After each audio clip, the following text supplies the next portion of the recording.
Hai un tempo gravei un vídeo onde eu falaba da idea da dignidade de Kant. E deille unha volta moi interesante estes días.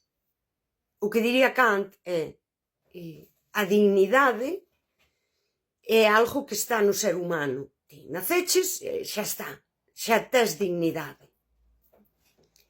E el di algo moi para pensar que é quen transgrede a túa dignidade transgrede a súa.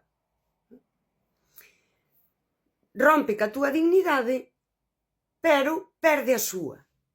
Sociedade líquida, vínculos utilitarios.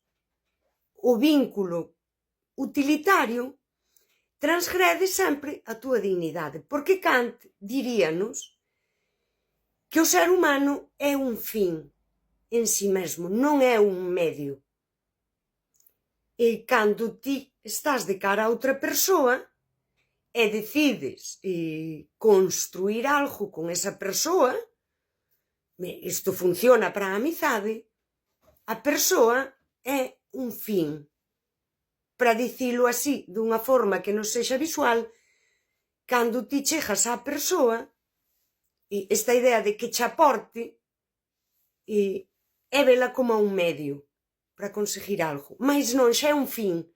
Esta idea de vela como un medio é ese capitalismo emocional, capitalismo afectivo, que tamén Bauman, na Sociedade líquida, describe perfectamente que esta é a idea dos vínculos hoxe. E son intercambiables porque os estamos consumindo. Consumimos a persoa e desgastamos o vínculo. E cando está desgastado, tiramos con el. E aí falta a dignidade desde o principio. Quen te ve como un medio e xa non te está vendo humana.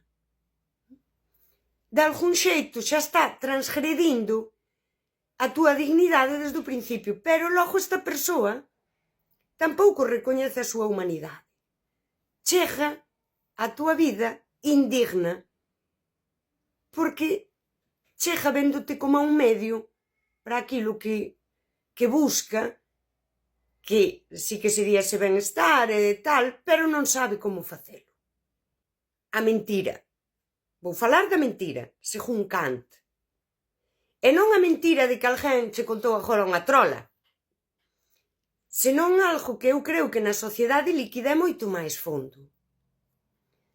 A mentira absoluta de que ti estás disposta a crear un vínculo humano.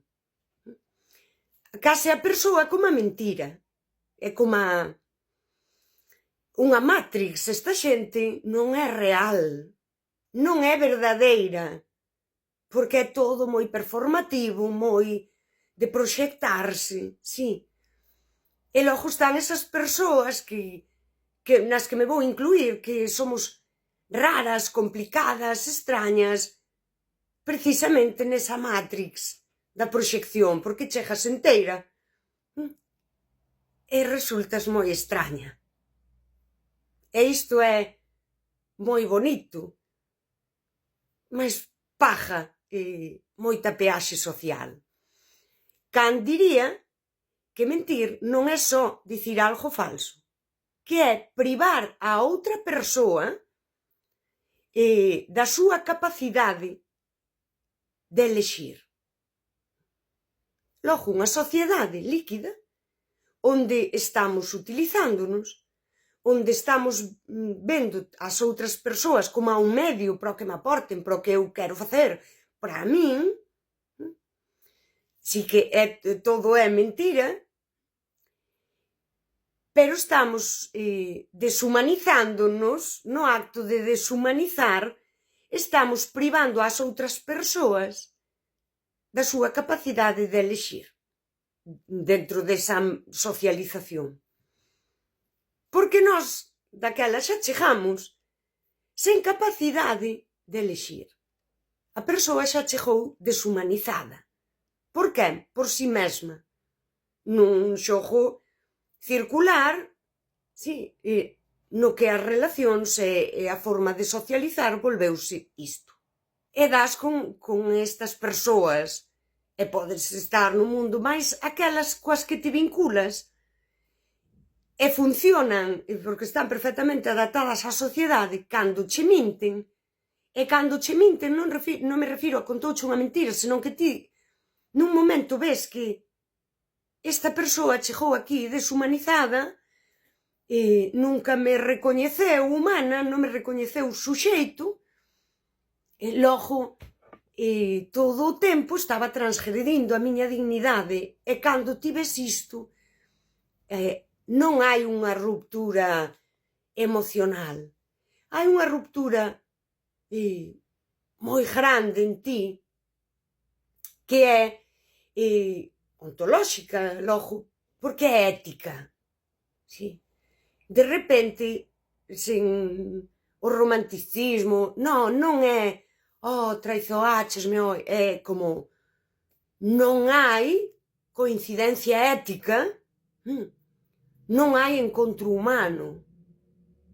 E isto tamén humanamente é devastador, porque non é tanto dicir mentichesme, traizoáchesme, non me quixeches, co que eu son, esta parte romántica. Non é tanto iso, senón de repente rómpese a admiración porque eu acabo de descubrir que ti non és un ser humano completo, non te amosaches enteira, non... Sí, é como, aquí non existiu nada humano. E parece moi tráxico, pero é moi real. E a sociedade líquida, e aquí entrarían todos os reels de pon límites e tal, a min pídeme que eu busque unha maneira de sobrevivir. E agora que vin que este vínculo é de dúas persoas sin dignidade, porque ti transgrediches a miña, pero transgredindo a túa. Eu aquí non quero poñer límites, non quero poñer nada, porque isto rompe co meu humano, ca miña dignidade, ca miña enteireza. Non quero xogar aos límites, porque eu quero encontros onde o humano non se cuestiona. Esta é a idea.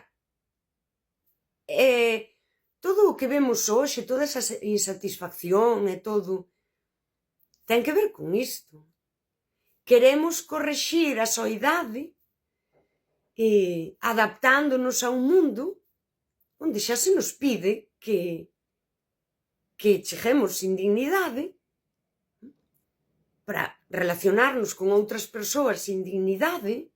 É o máis deshumanizante que hai. Aí non se pode dar o recoñecemento. Esa idea de Hegel, non?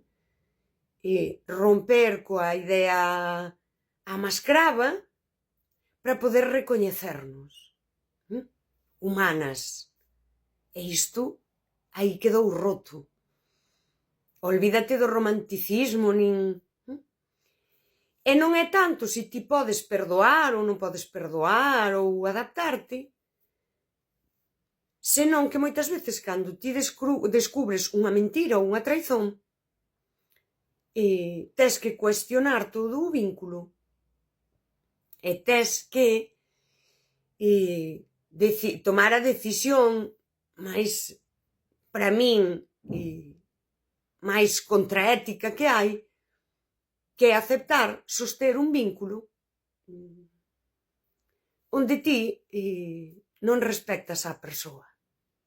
Xa non é se non te respecta, é que cando ti tes esa enteireza ética, eu sinto así, eu non quero relacionarme con persoas que non respecto e que non admiro.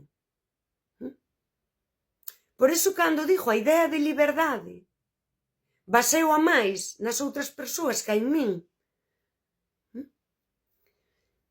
Porque eu quérote ou non te quero. Quérote na miña vida ou non te quero. E por qué?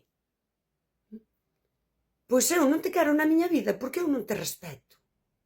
E eu non te admiro.